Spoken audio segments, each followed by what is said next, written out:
வணக்கம் மக்களே, நான் தான் உங்க ஜாக்சன். ஸோ மக்கள் எல்லாருமே சார் நீங்களே ஒரு அப்ரோச் பண்ணுற மாதிரி ஒரு வீடியோ போடுங்க சார்.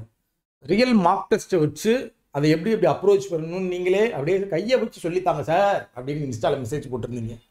ஸோ அதுக்காக தான் இந்த video. So how to approach IBPS plus prelims mark அப்படின்றது தான். ஸோ நிறைய பேர் நிறைய தவறுகள் பண்ணுவோம். இது அதை திருத்திக்கிறதுக்கான ஒரு வீடியோவாக இருக்கும். சரிங்களா? நீங்கள் நல்லா தான் சால்வ் பண்ணுவீங்க, படிச்சிருக்கீங்க, உங்களுக்குன்ற செல்ஃப் பிரெயின் இருக்குது. ஸோ சூப்பராக பண்ணுவீங்க. இருந்தாலும் ஏதாவது நம்ம தவறு பண்ணுவோம் நம்மளே அறியாமல், அதை திருத்திக்கங்க பார்த்து. சரிங்களா? ஸோ செஷனுக்குள்ளே போகிறதுக்கு முன்னாடி உங்களுக்கு இன்னைக்கு லாஸ்ட் நாள், இந்த மாதத்தோட லாஸ்ட் நாள். ஸோ இன்னைக்கு ராயல் பாஸ் ஆஃபர் என் பண்ண போகிறோம். So A to Z bank exam crack பண்ணுறதுக்கான ஒரு பக்கா complete video course, mock test, ஃபிலிம்ஸ்க்கும் மெயின்ஸ்க்கும், அது மாதிரி கம்ப்யூட்டர் அவேர்னஸ் இருக்குது. RRB PO, RRB clerk use ஆகும். RRB clerk PO crash course இருக்குது. அது மாதிரி பேங்க் எக்ஸாமுக்கும் இன்சூரன்ஸ் எக்ஸாமுக்கும் என்னென்ன தேவையோ PDF, topic wise PDF, exam wise PDF, study planner, இது எல்லாமே இந்த ராயல் பாஸ்க்குள்ளே இருக்குது. ஸோ நீங்கள் ஃபஸ்ட் எக்ஸாமே கிராக் பண்ணணும்னு நினச்சிங்கன்னா யூசர்ஸ் நம்ம ராயல் பாஸை தாராளமாக நீங்கள் யூஸ் பண்ணிக்கலாம். டிஸ்கிரிப்ஷன் லிங்க் இருக்குது, அதை கிளிக் பண்ணிங்கன்னா பை நவ், இல்லை ஆல்ரெடி வச்சுருந்தீங்கன்னா எக்ஸ்டெண்ட் வேலிடிட்டின்னு கேட்கும். அதை கிளிக் பண்ணால் அப்ளை கூப்பன் கோடுன்னு கேட்கும். அதில் CWJ15 கூப்பன் கோடு யூஸ் பண்ணிங்கன்னா 50% ஆஃபர் ரெடியூஸ் ஆகும். அப்புறம் பர்ச்சேஸ் பண்ணி எக்ஸாமை கிராக் பண்ண யூஸ் பண்ணிக்கோங்க. சூப்பர் பேட்ச் டெஸ்ட் டெய்லியுமே போய்கிட்டு இருக்கு, அதை யூஸ் பண்ணிக்கோங்க. உங்களுக்கு ஏதாவது கொரிஸ்னா இன்ஸ்டாகிராமில் Jackson_CWJ நீங்கள் கான்டாக்ட் பண்ணுங்க. ஃபஸ்ட்டு அப்ரோச், நம்மளோட அப்ரோச் எப்படி இருக்கணும் சார் அப்படின்னு கேட்டிங்கன்னா, ஃபஸ்ட்டு ரீசனிங் பொறுத்த வரைக்கும் ரொம்ப சப்பையாகவே இருந்தாலும் பசில் சீட்டிங்ல ஃபர்ஸ்ட் கை வைக்கக்கூடாது. ஃபர்ஸ்ட் நீங்க செய்ய வேண்டியது என்னன்னா, பேப்பர் எப்படி இருக்குன்னு அனாலிசிஸ் பண்றது தான். ரீசனிங் செக்ஷன் இப்போ ஓப்பன் ஆகுதுன்னா உள்ள போயிட்டு எப்படி பேப்பர் இருக்கிறது அப்படின்னு 1வது கொஸ்டினை கிளிக் பண்ணி பார்க்கணும். 4வது நான் செஞ்சு காட்டுவேன். இப்போ ரியல் மார்க் டெஸ்ட்லேயே செஞ்சு காட்டுவேன். 2வது கொஸ்டின் எப்படி இருக்கு, சாரி 4வது கொஸ்டின் என்ன இருக்கு, அடுத்து 7 கிளிக் பண்ணணும், அடுத்து 11 கிளிக் பண்ணணும், அடுத்து 15 கிளிக் பண்ணணும். எப்படி நம் மினிமம் ஒரு 4 பசில் ஆர் சீட்டிங் செட்டு கொடுத்துருவாங்க. ஒரு 20 கொஸ்டின் கிட்ட அதே நமக்கு வந்துடும். பட் அதை ஃபர்ஸ்டா எடுக்க வேணாம், எப்படி எடுக்கணும், எப்படி அதை சூஸ் பண்ணணும் அப்படின்ற ப்ராக்டிஸ் நமக்கு டெய்லி மார்க் டெஸ்ட் சால்வ் பண்ணி பார்க்குறோம்ல, இதுல வந்துடும். உண்மையா ஓப்பனா சொல்றேன், ப்ராமிஸா சொல்றேன். நான் இப்போ ஒரு செட்டை ஓப்பன் பண்ணி வச்சிருக்கேன். அதை உள்ள போயே நான் பார்க்கல. பட் பார்த்த உடனே அதை எப்படி அப்ரோச், எப்படி கொஸ்டினை செலக்ட் பண்றேன், எதை ஃபர்ஸ்ட் எடுக்கணும், எதை செகண்ட் எடுக்கணும், எதை தேர்ட் எடுக்கணும், இப்படி பண்ணுவேன். அதை சொல்லித்தரேன். ஸோ மிஸ்சலேனியஸை முடிக்கணும், அதுக்கப்புறம் தான் பசில் சீட்டிங்ல கை வைக்கணும். உள்ள போய் எது எது எங்கெங்க இருக்குன்னு பார்க்கணும். சரிங்களா? பசில் சீட்டிங்ல இதை ஃபர்ஸ்டா எடுக்கணும், இதை செகண்டா எடுக்கணும், இதை தேர்டா எடுக்கணும், இதை ஃபோர்த்தா எடுக்கணும், அப்படிதான் எடுக்கணும். நீங்க உங்களுக்கே தெரியும். இப்போ எனக்கெல்லாம் பார்த்தீங்கன்னா ஃப்ளோர் வித் ஃபிளாட்ல செம்ம கான்ஃபிடன்ஸா இருப்பேன். நீ எப்படி கொடுத்தாலும் நான் போட வேண்டான்னு. சரிங்களா? அப்ப அதை பார்க்கும்போதே நம்மளால அனாலிசிஸ் பண்ண முடியும். சரி, இதுல கை வைக்கலாமா வேணாமான்னு. சரிங்களா? இப்ப கான்ஃபிடண்டா இருக்கும் போதே சில கொஸ்டின்லாம் சுத்த விட்டுருப்பாங்க உள்ளுக்குள்ள. அப்ப நான் ஃபர்ஸ்ட் ஈஸியா உள்ளதான் எடுப்பேன். ஃபிளாட் எனக்கு ரொம்ப சூப்பரா வரும் அப்படின்றதுக்காண்டி ஒரு கஷ்டமான கொஸ்டின்ல அங்க போய் நான் சண்டை போட்டு நான் தான் வீரன் காமிச்சுட்டு இருக்க கூடாது. நிறைய பேர் பண்ற ஒரு தப்பு அதுதான். ஆசை, பேராசை. இந்த ஒரு கொஸ்டினை போட்டுட்டோம்னா 5 மார்க் வந்துருங்க. ஆனா அந்த ஒன்னே திரும்ப திரும்ப சால்வ் பண்ணிக்கிட்டே இருப்பாங்க. அதுல ஒரு 10 நிமிஷத்தை வேஸ்ட் பண்ணிடுவாங்க. அப்படி இருக்கக்கூடாது. பேராசை வரவே கூடாது. சரியா? இங்க ஸ்மார்ட் ஒர்க் மட்டும்தான் வரணும் நமக்கு. சரிங்களா? அடுத்து ஆப்டி பொறுத்தவரை உள்ள போய் பேப்பர் அனாலிசிஸ் பண்ணணும். என்னென்ன வந்திருக்குன்னு பார்க்கணும். சரிங்களா? ஒரு 10 சிம்பிளிஃபிகேஷன் கொடுப்பேன். அடுத்து பார்த்தீங்கன்னா ஒரு டிஐ கொடுக்குறேன், அப்ளிகேஷன் சம் ஒரு 10 கொடுக்குறேன், கேஸ்லெட் கொடுக்குறேன். அப்படி என்ன இருந்தாலும் பரவாயில்ல, உள்ள போய் பார்க்கணும். ஒரு 10 சிம்பிளிஃபிகேஷன்ல ஒரு 4-5 வேலுக்குன்னே சுத்தம் போடுற மாதிரி கொடுத்துருக்கானா, அப்ளிகேஷன்ல ஒரு 5 ஈஸியா கொடுத்துருப்பான். நம்ம சிம்பிளிஃபிகேஷன்ல மாங்குன்னு உட்காந்து குத்திக்கிட்டு இருப்போம். ஆனா கடைசி அப்ளிகேஷன் சம் வரும்போது எல்லாமே ஈஸியா கொடுத்துருப்பான். இப்பெல்லாம் நடந்திருக்கு சிவாஜிகள், அதனால உங்கள்கிட்ட சொல்றேன். சிம்பிளிஃபிகேஷனை டஃபா வச்சுட்டு அப்ளிகேஷன் சம் ஈஸியா வச்சிருப்பான். அதுக்கு தான் கொஸ்டின் பேப்பரை உள்ள போனோடனே டக்குன்னு எடுத்தோடனே சால்வ் பண்ண ஆரம்பிச்சிடக்கூடாது. ஒரு நிமிஷம் உள்ள போயிட்டு டக்குன்னு எது எது எங்கெங்க இருக்கு, எந்த மாதிரி பேப்பர் இது, லெவல் ஆஃப் டஃப்னஸ் எது அப்படின்றத கண்டுபிடிக்கணும். சரிங்களா? ஸோ அதை தான் நானும் உங்கள்கிட்ட சொல்லுவேன். ஸோ ஆப்டி பொறுத்த வரைக்கும் கொஸ்டின் பேப்பர் அனாலிசிஸ் பண்ணிட்டு நம்ம அப்ரோச் பண்றது பெஸ்ட். செலக்ஷன் ஆஃப் கொஸ்டினும் அக்யூரசியும் முக்கியம் இல்லை. சரிங்களா? சம்டைம்ஸ் அப்ளிகேஷன் ஈஸியா இருந்தா அதை எடுத்து சால்வ் பண்ணலாம். சரியா? சம்டைம்ஸ் சிம்பிளிஃபிகேஷன் 10மே ஈஸியா இருந்தா அதை ஃபர்ஸ்ட் எடுத்து சால்வ் பண்ணலாம். அது உங்க கையில நீங்க எப்படி பிராக்டிஸ் பண்ணிருக்கீங்கன்ற பொறுத்து தான். இங்கிலீஷ் வந்து அதே மாதிரி தான். கொஸ்டின் பேப்பர் உள்ள போயிட்டு குணா சார் உங்களுக்கு சொல்லியிருப்பாரு. இங்கிலீஷ் பத்தி நமக்கு அவ்வளோ தெரியாது. குணா சார் என்ன சொல்லாரோ அதை ஃபாலோ பண்ணிக்கோங்க. இல்லை வேற சேனல்ஸ் நீங்கள் அபித் சார் சேனலோ வேற சேனல் பார்த்துருந்தீங்கன்னா ரீனா மேமோ எது என்ன சொல்றாங்களோ அவங்கள பார்த்து உங்களுக்கு யார் மென்டார் கரெக்டான மென்டார்னு தோணுதோ அவங்கள்ட்ட இருந்து அவங்க சொன்னதை எடுத்து நீங்கள் அப்ரோச் பண்ணுங்க இங்கிலீஷ் பொறுத்த வரைக்கும். சரிங்களா? சரி. பட் ரீசனிங் பொறுத்த வரைக்கும் நான் சொல்றதா நீங்க செய்யணும். டாப்பர்யா ஒரு 1.5 வருஷமாவோ 2 வருஷமாவோ எழுதுவேன். இவங்கெல்லாம் பசில் சீட்டிங்க ஃபர்ஸ்ட் எடுத்து போட்டு போய்கிட்டே இருப்பாங்க. அவங்க எடுக்கலாம். அவங்களுக்கு அவ்வளோ கான்ஃபிடென்ட் இருக்கு உள்ளக்க, அவ்வளோ ப்ராக்டிஸ் பண்ணியிருப்பாங்க. அவங்க பசில் சீட்டிங்லாம் ஃபர்ஸ்டா கூட இருப்பாங்க, எப்படினாலும் சால்வ் பண்ணுவாங்க. பட் நம்ம இந்த பிகினர் ஃப்ரெஷ்ஷா உள்ள வரோம், பிரிலிம்ஸை வந்து கிளியர் பண்றதுக்கு பாடுபட்டுக்கிட்டு இருக்கும் போது இங்க போய் நம்ம பசில் சீட்டிங்க ஃபர்ஸ்டா எடுத்து வீரேன்னு காட்டக்கூடாது. இது ரொம்ப முக்கியம். Last time. சரிங்களா? ஸோ இதான் உங்கள்கிட்ட சொல்லணும்னாச்சு. அக்யூரசி ரொம்ப முக்கியம். அக்யூரசி பர்சன்டேஜ்லாம் கரெக்டாக மெயின்டைன் பண்ணிக்கங்க. ஸோ இப்போ ஒரு டெஸ்ட் சத்தியமா உங்க மேல சத்தியம்யா, நான் உள்ள போய் பார்க்கவே இல்லையா. எந்த டெஸ்ட் நீங்க எடுக்க சொல்றீங்களோ நான் எடுக்கிறேன். என்ன சார் எங்க மேல சத்தியம் பண்றீங்க அப்படின்னு இது வேற புள்ளி வச்சு கோலம் போட்டுக்கிட்டே இருக்க வேண்டியதா. இப்போ உள்ள இப்படி இருக்கு. சரியா? ஒரு டெஸ்ட் ஓபன் பண்ணி வச்சிருக்கேன். சரியா? இந்த டெஸ்ட் கூட வேணாம், ஒரு வேற முன்னாடியே கூட நான் வேற டெஸ்ட் எடுக்கிறேன்.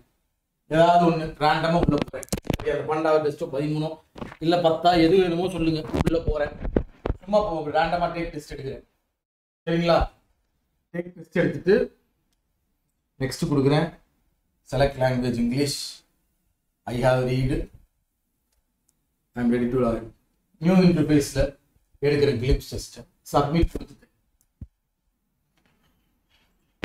டெஸ்ட் வந்துருச்சு. இப்படிதான் வந்து நிற்கும். ஆசையை கிளப்புற மாதிரி எடுத்த உடனே வந்து மொய்யால இப்படி வந்து நிற்கும்.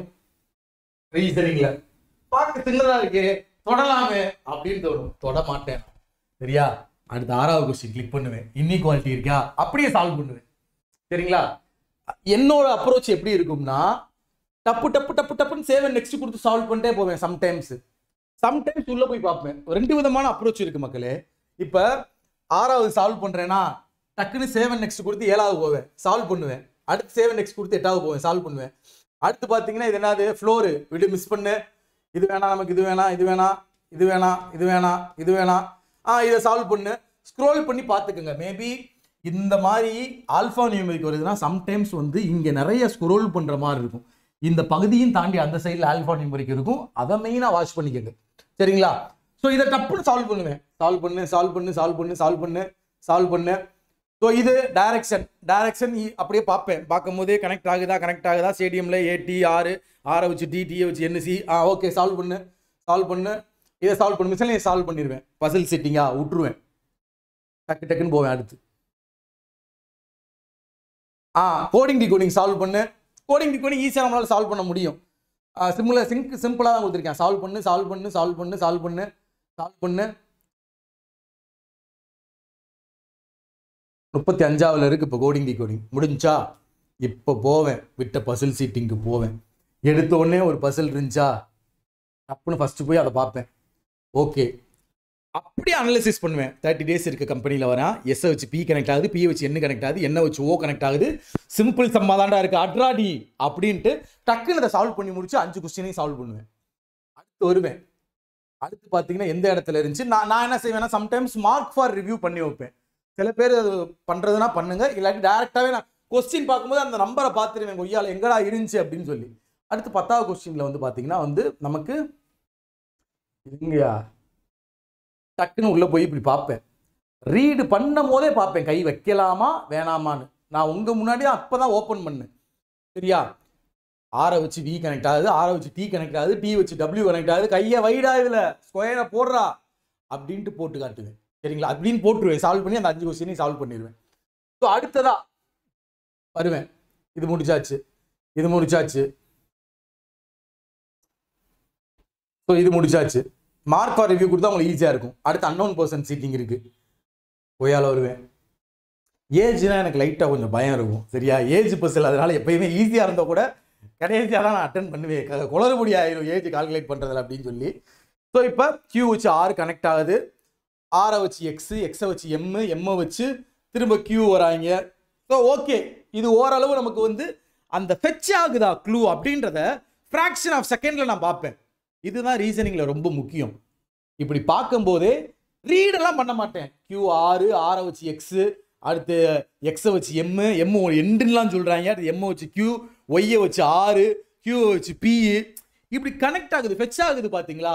அப்படி பார்க்கும் போதே நான் அனாலிசிஸ் பண்ணுவேன், இந்த கொஸ்டினை எடுக்கலாமா வேணாமான்னு. இது என்னால் எடுக்க முடியும் சரிங்களா. அடுத்து போயிட்டு வருவேன் இங்கே, சரி வச்சிருக்காயடா, இதை கடைசியாக கை வைப்பேன். இல்லை, இந்த கொஸ்டினை, இந்த பேப்பரை நான் வந்து முன்னாடி பார்க்கல, உங்கள் முன்னாடி தான் பார்க்குறேன். இதில் வந்து கடைசியாக கை வைப்பேன். என்னால் அடித்து சொல்கிறேன், இந்த கொஸ்டின் பேப்பரை இப்போ கையில் கொடுத்தா அதில் 35 என்னால் எடுக்க முடியும். இந்த மாதிரி தான் நீங்களும் இருக்கணும் சரியா. ரீட் பண்ணும் போதே நம்ம கையில் வந்து அது நிற்கணும்யா. We bought 4 years before you வந்து 2015 வராது. எனக்கு இதில் கொஞ்சம் மெனக்கட்டுற வேலை இருக்குது. ஏஜை கால்குலேட் பண்ணணும், அதுக்கப்புறம் எப்படியாவது ஏஜ்லேயே 2 பாசிபிலிட்டி வரும், 2015 வராதுன்னு சொல்லிட்டான். மூளையில் நான் ரொம்ப யோசிக்கணும், அந்த யோசிக்கிற செம்ம தான் நான் கடைசியாக எடுப்பேன். கையில் வச்சவனே டப்புன்னு சால்வ் ஆகிறதெல்லாம் ஃபஸ்ட்டு முடிச்சுட்டு லைட்டாக கூட யோசிக்கிற மாதிரி இருந்தாலும் அதை கடைசி கொஸ்டின் எடுப்பேன். இந்த கொஸ்டின் பேப்பரில் ஏஜ் பேஸ்டு பஸ்ஸில் கடைசியாக தான் எடுத்திருப்பேன் சரிங்களா. என்னோட சால்விங் நான் இப்படி தான் பண்ணுவேன். ஒய்யால மார்க் ஃபார் ரிவ்யூ என் மைண்டை பொறுத்தது. சில நேரம் மார்க் ஃபார் ரிவ்யூ கொடுத்து 1, 5, 9, 12, 15, 20ன்னு போவேன்.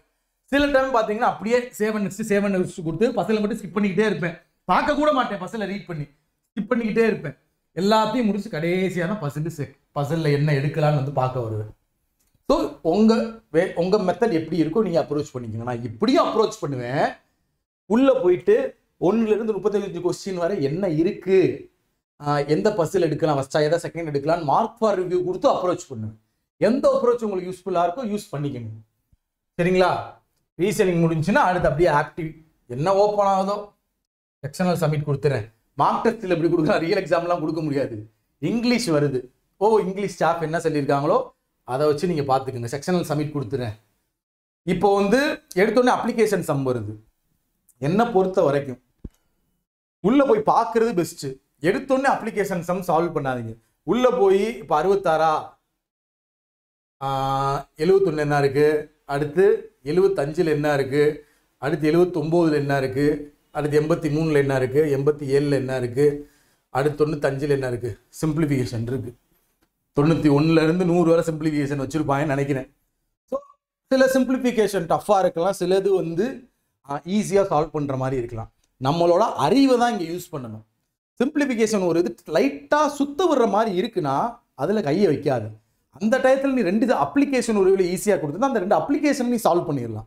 இங்கே வந்து ஸ்மார்ட் ஒர்க்கு தான் ரொம்ப முக்கியம் சரிங்களா. ஸோ அதனால தயவு செய்து நான் என்னோட வே எப்படின்னு சொல்லியிருக்கேன்.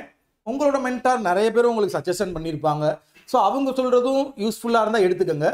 நான் சொல்கிறது இந்த மாதிரி ஆர்டிக்குள்ளெல்லாம் இருக்கும்போது இப்படி கிளிக் பண்ணி பாருங்க எது எங்கே இருக்குன்னு. எல்லா கொஸ்டினையும் கூட பார்த்துட்டு வரிசையா என்னென்ன இருக்குன்னு ஒரு தடவை பார்த்துட்டு கொஸ்டினை செலக்ட் பண்ணி சால்வ் பண்ண ஆரம்பி. இல்லாட்டி நான் ரீசனிங்கில் பண்ணேன்ல, பசில் சீட்டிங் வந்தால் மட்டும் சேவ் நெக்ஸ்ட் கொடுத்து போயிட்டே வரிசையாக வர சால்வ் பண்ணிட்டு போயிட்டே இருப்பேன். அப்படியும் பண்ணலாம். இல்லை மார்க் ஃபார் ரிவ்யூ கொடுத்து ஒவ்வொன்றையும் பார்த்து பண்ணலாம். ஸோ இந்த வீடியோ உங்களுக்கு மஸ்ட் பிஃபோர் எக்ஸாம் நீங்கள் வந்து வாட்ச் பண்ணிட்டு போங்க. ஸோ கண்டிப்பாக யூஸ்ஃபுல்லாக இருக்கும். இதை தான் உங்கள்கிட்ட சொல்லணும்னு நினச்சேன். ஸோ இந்த வீடியோ உங்களுக்கு யூஸ்ஃபுல்லாக இருந்தால் மறக்காமல் கமெண்ட் பாக்ஸில் நான் சொன்னது யூஸ்ஃபுல்லாக இருந்துச்சா இல்லையா அப்படின்றத கமெண்ட் பண்ணுங்கள். உங்களிருந்து விடுறது உங்கள் ஜாக்சன். திரும்பியும் சொல்கிறேன், நம்ம ராயல் பாஸ் நம்ம வெப்சைட்குள்ளே போயிட்டு நம்ம ராயல் பாஸை யூஸ் பண்ணிக்கோங்க. எக்ஸாமில் மார்க் டெஸ்ட் எல்லாம் பார்த்தீங்கன்னா வந்து ரியல் உங்களுக்கு எக்ஸாம் லெவல் ஃபீல் கொடுக்கும். எழுதுனவங்க நிறைய பேர் சொல்லியிருக்காங்க, சார் CWJல கெய்ட்லாம் நம்ம மார்க் டெஸ்ட் எடுக்கும் போது எக்ஸாம் பாயிண்ட் ஆஃப் வியூலேயே தான் சார் இருந்துச்சு அப்படின்னு சொல்லுவாங்க. ஸோ யூஸ் பண்ணிக்கோங்க. உங்களிருந்து விடுறது உங்கள் ஜாக்சன். டின் டின் டின்.